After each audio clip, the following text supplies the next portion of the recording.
All right. Welcome back into week 15 of the USL Championship. Uh, Hard to believe that we're almost halfway through the season already. It's sort of snuck up on me. I'm not gonna lie to you. Uh, yeah, okay, how are you doing, buddy? I'm doing good. Me and Bella are hanging out. We had the day off. Happy Juneteenth, everybody.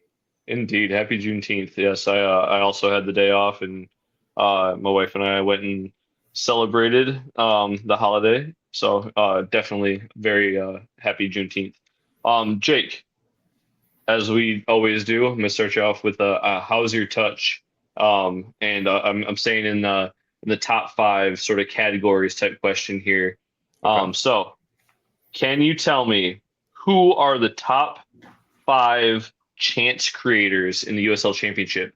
Now, chances created, the way by definition is key passes, which are like passes that lead to a shot or like an attempt on goal, or an assist, or like and an assist. So those combined is what gets you to a chance created. So, can you give me the top five players, top five chance creators in the USL Championship? Cal Jennings. Nope. Wow. Okay. Taylor Davila. Yes, he is number three from Louisville with 29 chances created. Taylor Calhera of Tulsa. No, All right. Is there anyone from El Paso? there is not. Fuck. I mean, I guess you'll see the score from this week, and it'll seem pretty obvious.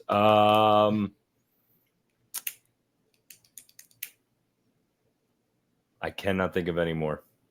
All right, so leading the league is Juan Torres from Charleston Battery with 32 chances created. Obviously, like he is actually for all the goals that MD Myers and Cal Jennings are scoring, Juan Torres is a huge part of that attack. With Jorge Hernandez from San Antonio FC at number two with 30 chances created. You mentioned Taylor Davila from Louisville, 29. Number four is Hope Aviyevu from Phoenix with 26. And then the surprises for me, the first one being Gennaro Michael, that was muted on purpose, from Las Vegas with 22. And that was a surprise for me considering they only scored, I think, like a handful of goals all season. But he's still tied for number five with Michael Maldonado from North Carolina FC, also at 22. So those are the guys that are creating the most chances. The Charleston one and the Louisville one makes sense to me. Phoenix because they've been coming on lately. Even San Antonio FC just because they've been solid all year. But getting a Las Vegas player in there was a huge surprise for me. So Yeah. thought it was a fun stat this week. So we have quite a few games to get to, and you actually have the lion's share this week. So where are you going to take us first on our journey this week? So we are heading to Lexington SC Stadium, an attendance of 3,471 as they welcome New Mexico United. And believe it or not, beat them. The Western Conference League leaders go down to the bottom, or what formerly bottom of the table club, Lexington Soccer Club. So Lexington ends up beating them 2-1. Lexington 31% of the ball, 16 shots, 5 on target, 210 passes. New Mexico United, fairly typical game for them, 69% of the ball, 12 shots, 5 on target, 589 passes. So you got goals in the 45th plus 6. Luis Nascimento for New Mexico United gets them up 1-0. And then it's the first fucking game. Here we go. Sofiane, the Jeffal. Sofian, I would guess for the first one, but I I have no idea on the last name. Yeah, Sofian, Djeffal, DeJeffal, scores for Lexington in the 67th minute, and then Xavier Zenge in the 73rd minute ends up winning it. Storyline for this one, Lexington gets their win. First league win since March 8th's opening match against Hartford. So since then, they've been 0 5-6. That's 5 draws, 6 losses. Since then, with 11 goals for 20. 11 goals for, 20 against. Starting to wonder if Terry Boss survives the season. And then in checking out who Terry Boss is, in case you didn't know, fun fact, Terry Boss's brother is former NFL tight end Kevin Boss, who caught a 43-yard pass for the New York Giants in Super Bowl 42 when they beat the Patriots. Kevin is from Oregon, but was able to play for the Puerto Rican national team due to his time playing goalkeeper for the Puerto Rican Islanders of the NASL. So, fun soccer stuff. That is quite the trip. Love random connections. I did want to say, Lexington beating New Mexico does sound surprising considering it's 12th place beating first, but I'm going to note it now before we look at the rest of the games. And I think you've alluded to this in the past that the Western Conference tends to eat itself alive. There's only 11 points separating New Mexico in first to Lexington in 12th. Whereas if you look at the Eastern Conference, from Louisville at 31 points down to Hartford at 6, you're talking about math is hard for me today.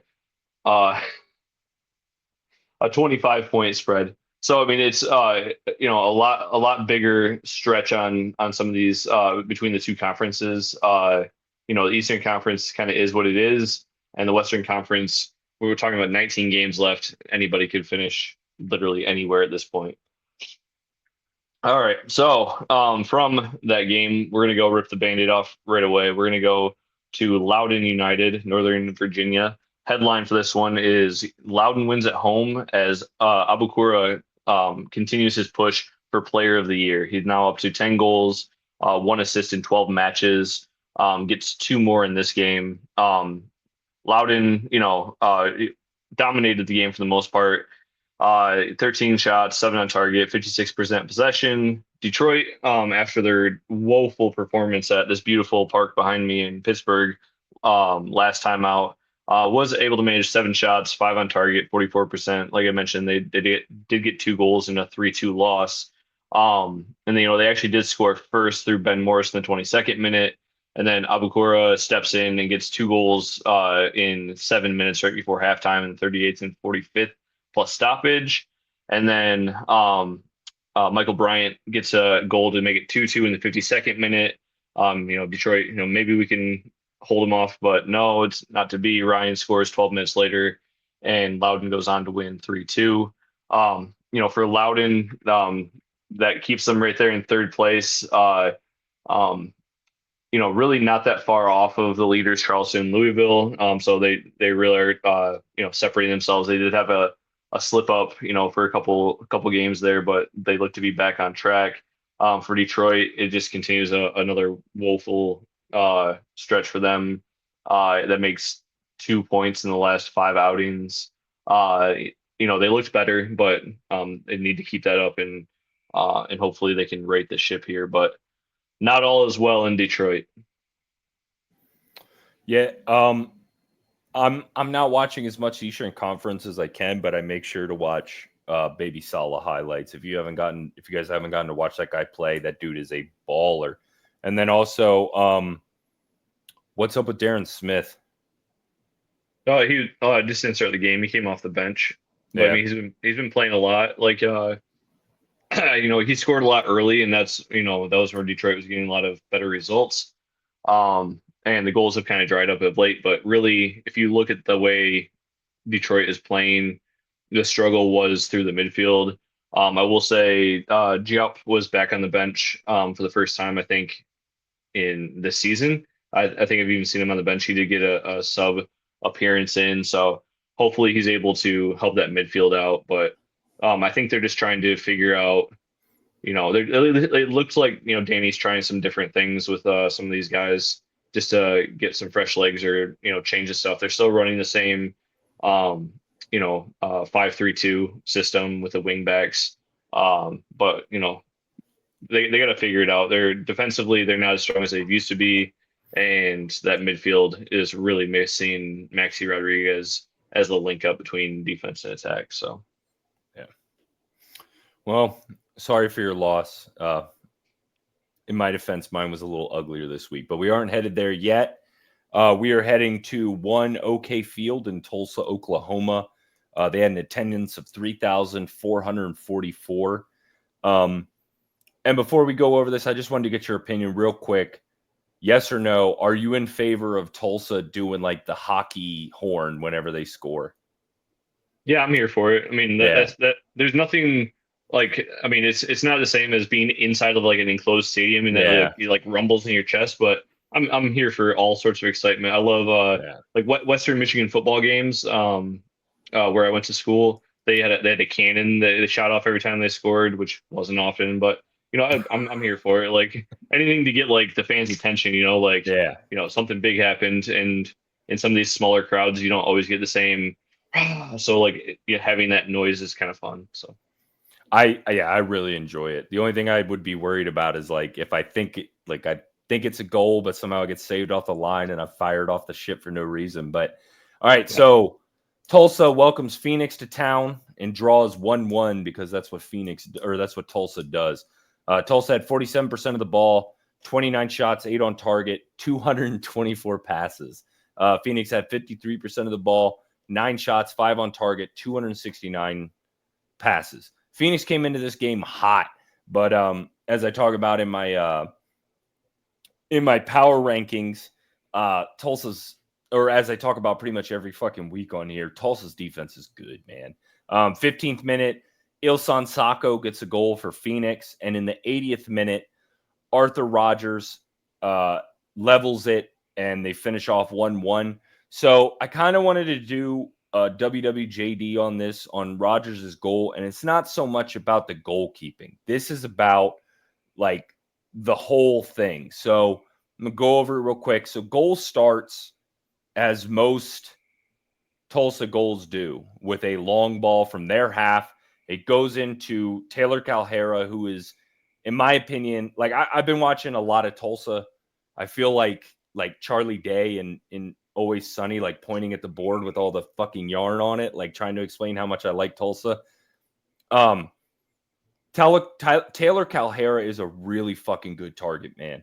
Like as far as the way Tulsa wants to play, that kid is fucking good, man. He gets the ball and he holds the ball, and he holds this one up in the box and then passes a shot or passes a ball.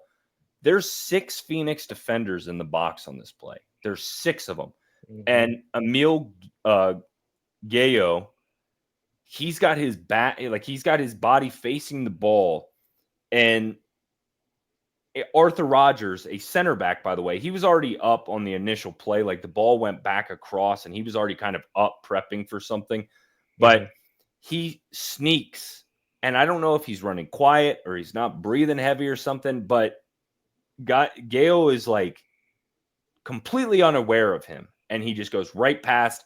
Nobody jumps on this ball and it goes right off his foot, just taps it in for the goal. So my questions on this play for you is, one, did the keeper do anything wrong? And is this a fear of an own goal situation? And then as far as Gale goes, if you guys watch the replay, he's number 14, and I'm pretty sure I'm saying his name wrong, so I'll just call him Emil.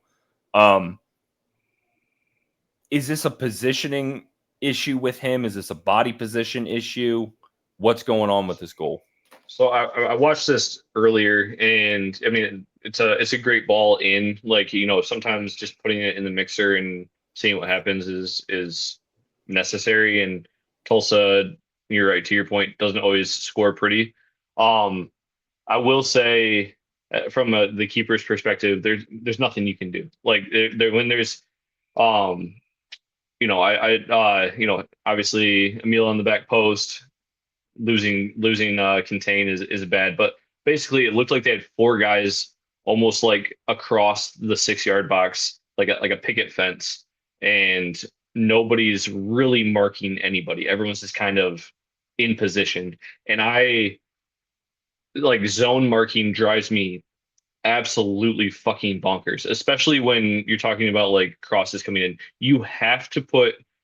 Uh you have to put a body on a guy. It's like trying to like I don't know a good analogy for it, but it just drives me nuts. Like you need to find a guy and get between them and the goal. It's not a fear of an own goal thing. It's one of those things where you're right. The center back was up. The guys that are there are probably less adept at this, but you need somebody to take charge and go get that ball. Like someone needs to go make a play on it and make a play on it early. Like whether that's just heading it out of bounds or trying to just pop it up if you need to, so you buy time to recover underneath. Whatever that is, like somebody's got to take charge. No one does. Everyone just kind of stands and watches it. And you're right. The forward made a great run. The anticipation to actually go to that ball and hope that it's going to be there because it goes through a ton of people before it comes to him. Like that's great on his part. There's nothing the goalie's going to be able to do there. I like if I'm the goalie though, as soon as that ball goes in, I eviscerate everybody in front of me. Like, what the fuck are you doing? Who are you marking? Who are you marking? Who the fuck are you like? That's where I'm getting into, and I don't like I couldn't hear on the video like if he was like shouting before like when that ball's coming in like I'm also if I see like where it's coming to him, I'd be like I might say I mean he like attack the ball or whoever it was right there in front of it like Yeah. you're on like step but yeah there's nothing the goalie can do there. It's just poor defending. I hate zonal marking. I hate it on corners and set pieces too. Like find a guy, stay with him, like and call off switches. Like you just have to have good communication. Um, but that's my thought on it. But good goal for Tulsa. Yeah. Um, and that was a fun game in general to watch. Which Tulsa games aren't always the funnest to watch, but Phoenix has been great lately. So Yeah. The only thing I can think of in that situation of why they were sort of walled up, like you said, is Calhera is their leading scorer. Maybe they just thought he was going to shoot because that's what he does. But yeah, just like he like brushes right by his shoulder going in for Mhm. that goal, and like the defender looks so pissed off when it happens. So I'll end it with this. Um, the one of my favorite poems is by Shelley. So in from Shelley, for this is Yes. Tulsa, defense of defenses. Look upon this back line, ye mighty, and despair. Oh, Shell. Silverstein. I read those books to my kid. They love them. They love them. So. Oh no, Shelley, the poet Shelley. Oh, I'm talking about Shel Yeah. Silverstein. I was like, okay, Oh never mind. no. What All is it? right. Ozymandias, King of Kings. Oh yeah. Okay. All right. Yeah. That's fair. All right. So from there, we're going to the dredges of the USL Championship. We're heading to Hartford for Athletic against Charleston. Headline here is Hartford actually shows some life at home against the top team, one of the top teams in the USL in Charleston, but their comeback comes up short. For this game, Hartford now is still sitting on one win on the season. The scoring has been terrible, but in this game against a good Charleston team, and Charleston's been on the road a little bit, they were able to manage 15 total shots, only 5 on target, which isn't awesome, but they did actually have most of the possession with 52%. Charleston still got they're attacking 9 shots, 4 on target. Like I said, just shy of 50%. For Charleston, they get 2 goals early. I guess 2 goals to go up 2-0. MD Myers in the 7th minute gets a goal. He's been on fire. It's either him or Cal Jennings. So, as long as one of them's on the field, somebody's gonna score. And then Husu in the 50th minute makes it 2-0. Hartford pushed and they got Priestess or Priestess or however you say that in the 80th minute gets a goal, but not enough left in the legs. 2-1 win for Charleston at Hartford. I guess for them they can hang their hats on the fact that they were able to outpossess a very good Charleston team who did start all of their main guys outside of Leland Archer, still coming back from injury. But this team I don't know how to fix them. I thought they'd be better.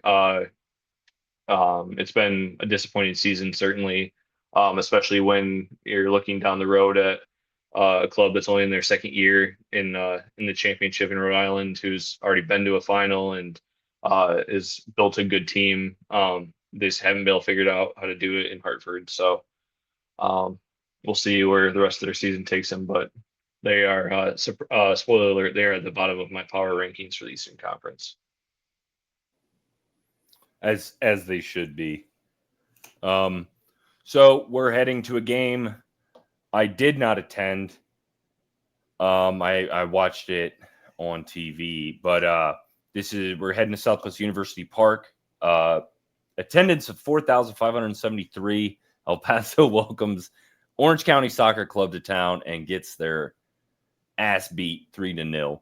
64% of the ball for El Paso, 24 shots, 3 on target, 497 passes. Orange County had 36%, 5 of 3, and 264 passes. So goals in the 39th minute, Ethan Zubak.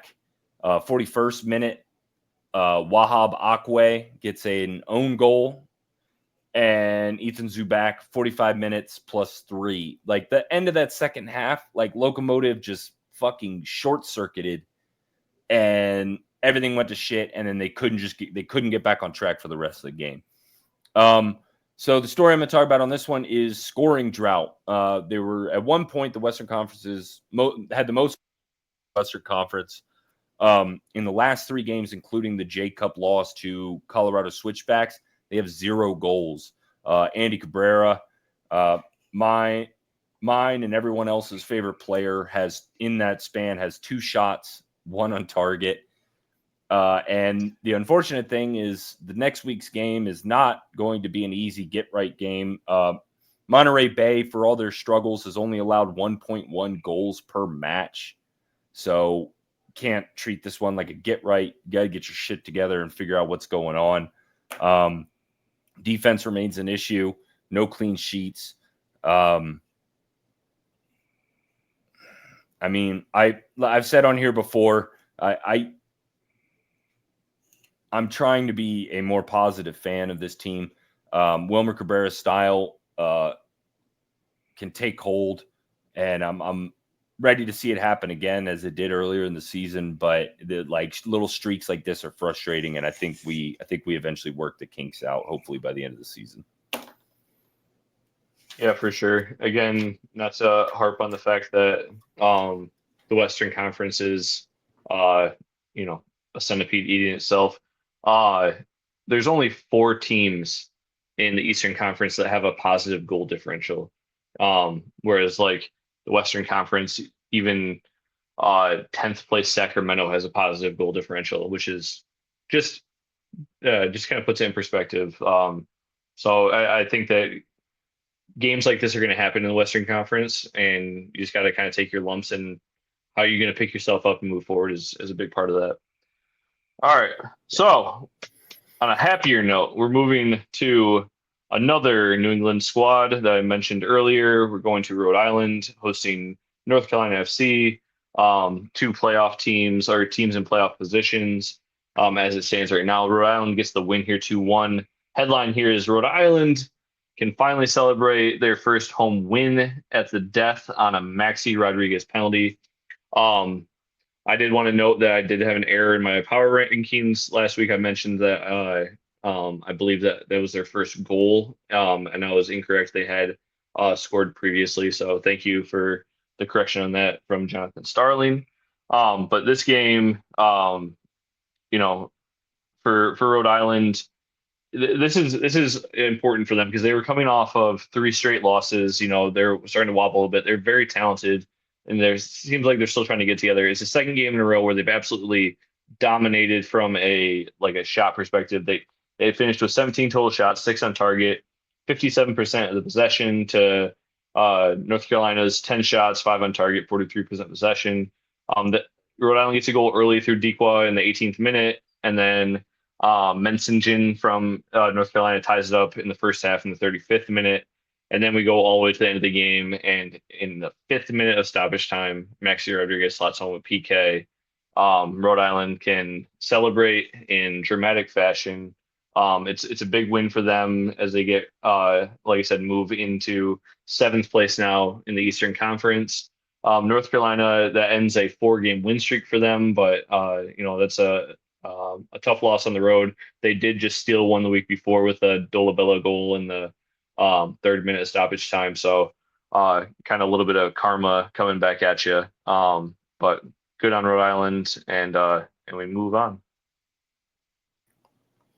Should Karifa Yao start over Alfonso Davies at the next World Cup? You know what? He can be on the team, but absolutely not. even if Fonzo's ACL is still torn, he can still start on that defense. But yeah. All right, so we're heading to Widener Field in Colorado Springs. They had an attendance of, good for them, 7,800 people at this game. Colorado goes on to beat Oakland 1-0. 43% of the ball for Colorado, 17-6 on shots, 278 passes. So 57% of the ball for Oakland, 5-1, and 389 passes. Goals, Marco Micheletto hits a fantastic fucking free kick on this one. Nothing that Kendall McIntosh can do about it. Really, really good free kick. My story, couldn't really think of anything. So fans of the league, let's get to know some players. This player spotlight is going to be Oakland's goalkeeper, Kendall McIntosh. He had a really good game despite giving up that free kick. 5 saves, 4 of them diving, 3 of them inside the box. 1 goal against, again, that free kick. 20 of 27 passes, 3 of 10 on long balls. McIntosh was born January 24th, 1994 in Oakland, California. Spent his youth career with San Jose and played college ball for University of Santa Clara.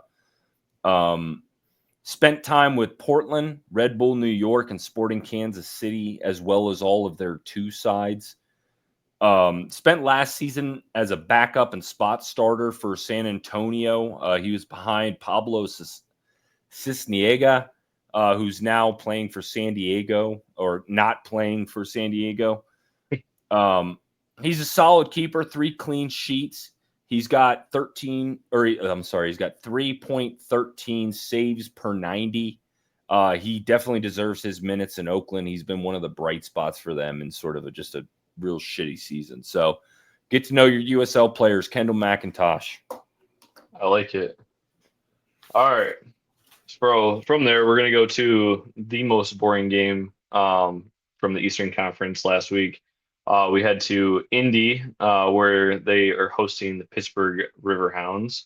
It's a 1-0 win for Indy. The headline here for me is Pittsburgh gets the DCFC flu in a woeful road loss. In the immortal words of Denny Green, they are who I thought they were, and I put I in there because that's my thought. They are fucking shit. You let Bob Lilly off the hook. You bet. They are we thought we were. Oh my gosh, yeah, I love Danny Green. RIP. Indy in this one, 9 shots, 3 on target. Like I said, the 1 goal, 45% possession. Pittsburgh, with 55% of the possession, managed 4 shots, none on target. The only goal coming for Indy in the 2nd minute of stoppage time of the first half from Blake. He is a quality player for them. Indy, it was a much needed win. It's their 2nd win in a row, moves them back into playoff position in 8th place. Pittsburgh, I see you, and Bob Lilly, you're back on the hot seat.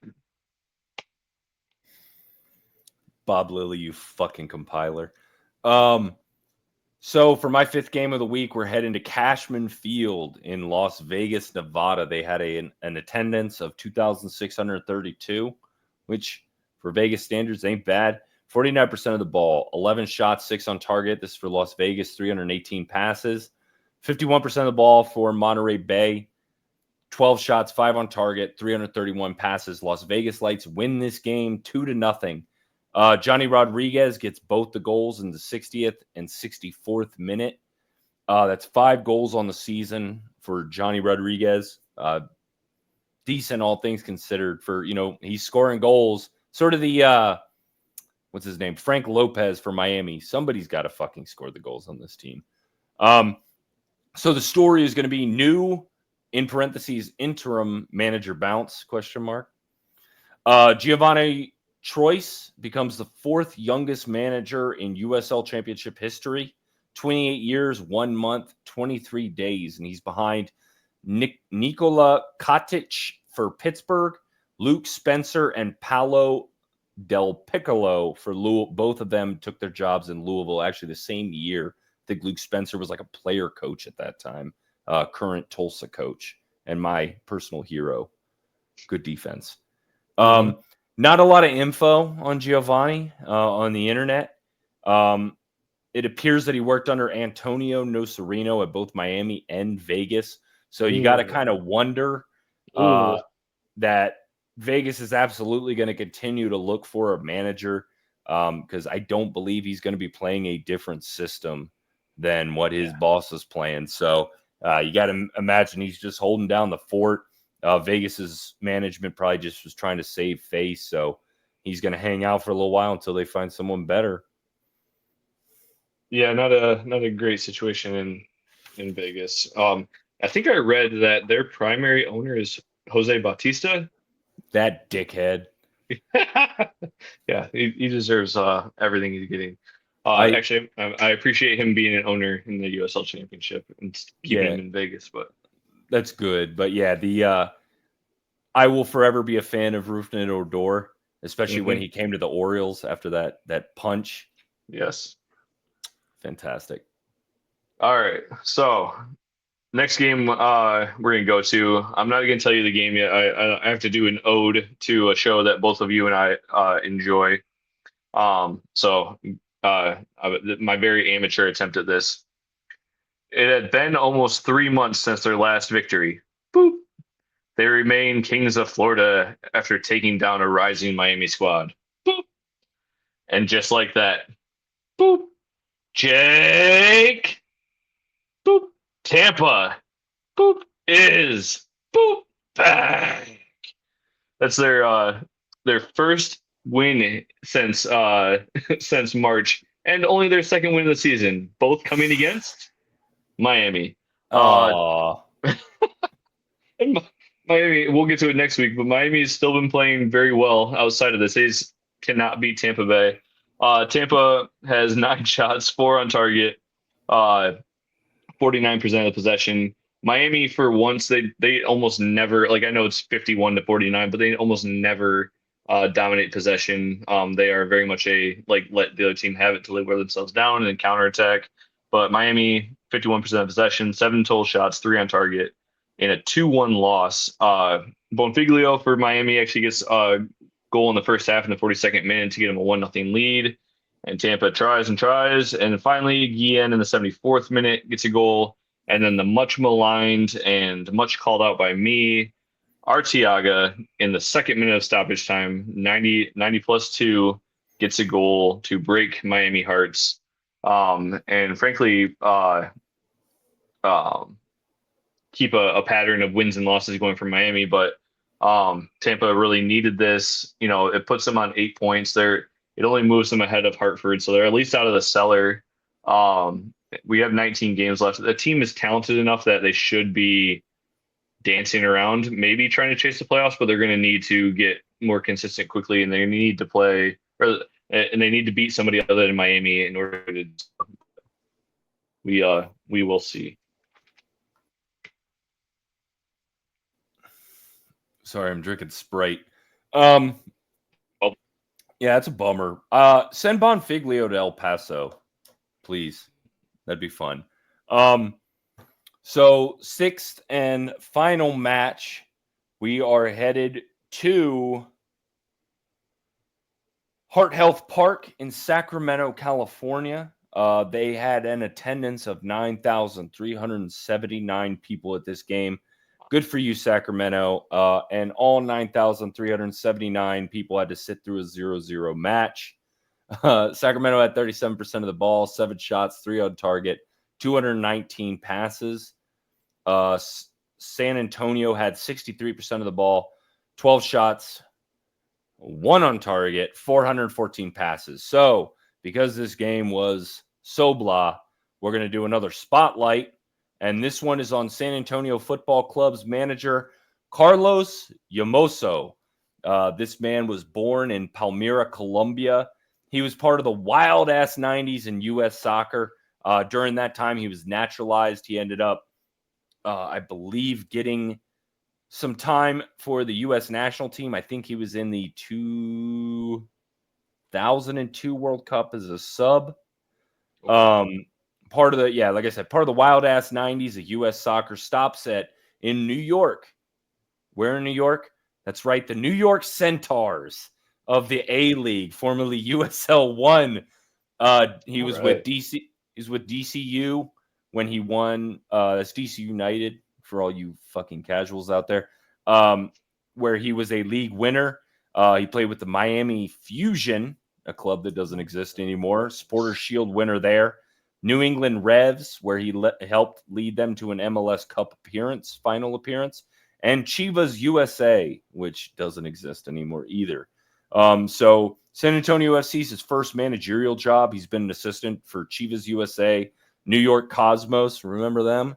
Mm-hmm. And New England Revolution and Portland Timbers. So that's a good gig, in my opinion, San Antonio's manager. I would really like to be a manager there. The fans give a shit, and the management seems to give a shit. They've had some really good players come through there. So if you're going to be anywhere, San Antonio ain't a bad stop. Yeah, no, for sure. Just quick accounting here. You have 2 games remaining. Is that right? No, I'm that was 6. Okay. All right, cool. Just want to make sure I counted right.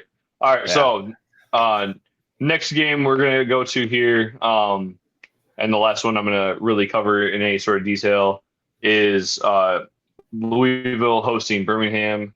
Headline here is a Philip Goodrum hat trick sees Louisville cruise at home after going down early to Birmingham. That makes a sweep for Louisville over Birmingham this year. They did beat them to start the season at home. Louisville, did better on the scoring wise, but 14 total shots, 7 on target, which is good, but only 38% of the possession. Birmingham, 10 total shots, which they are aggregators. They will attack you. 5 shots on target, 62% of the possession. Goals from Damas gets his goal in the 15th minute to go up 1-0. And then Dia for Louisville gets a goal in the 29th minute. And then Goodrum goes on a little run, the 30th minute, the 44th minute, and then the 58th minute. And then you get an own goal from Mogel Jr. in the 90th minute. This game, and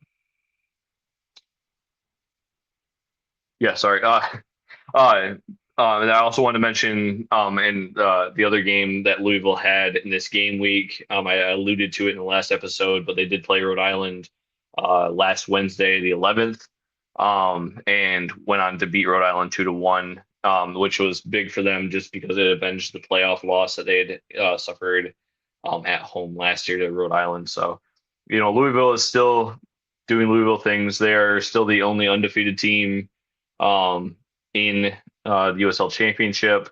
But they still, I maintain that Charleston is the best team in the East, even though they did lose to Louisville to start the season. On form right now, well, we'll get to it next week. But on form, they're still one of the, I think, the best team in the East. That's the last game for me. So yeah. All right. Well, I mean, that's perfect leading into my Canardo Forbes Player of the Week, and I don't think there's any other choice other than Philip Goodrum. 3 goals in 28 minutes, and he was 3 of 8 for passes. You know what? Psych. Player of the Week is Taylor Davila. 82 minutes played, 34 of 47 passes, 5 chances created, 3 big chances, 6 of 10 on long balls, 2 of 3 on tackles, 5 of 7 duels won, 3 assists in that Louisville game. You got to give it to Davila. He actually did the work. Philip Goodrum's a lazy fucking striker. He's just accepting all of the flowers without doing any of the work. It's the best part about being a striker. Hey, For me, just one of those. Hey, dickhead, put it off my foot and we'll be good. Yeah. I'll stand right here. Just put my foot out. Yeah. Um, for the Nate Steinwatcher Gold Glove watch, don't need to do a whole preamble. It's still Nico Campuzano. He now has 52 saves on the season. It's the only reason why, well, not the only reason, but a big reason why Monterey Bay is even, in the playoff hunt for the Western Conference. But honestly, it's getting tighter between him and Bill Hamid just because of what Bill means to Miami, and we'll get into that more next week as well. We will do better about getting this out sooner. Things are in the works for that, and even possibly, and I don't want to make any promises, but there's a possibility that we will be doing a on-site together episode next week. So hopefully you can look forward to that. So any other soccer topics you'd like to get into, either championship or otherwise, that you'd like to cover this week? US won tonight. No one really cares. So real quick, just do a real quick We Play 2. I have an announcement to make after I give it a little talk.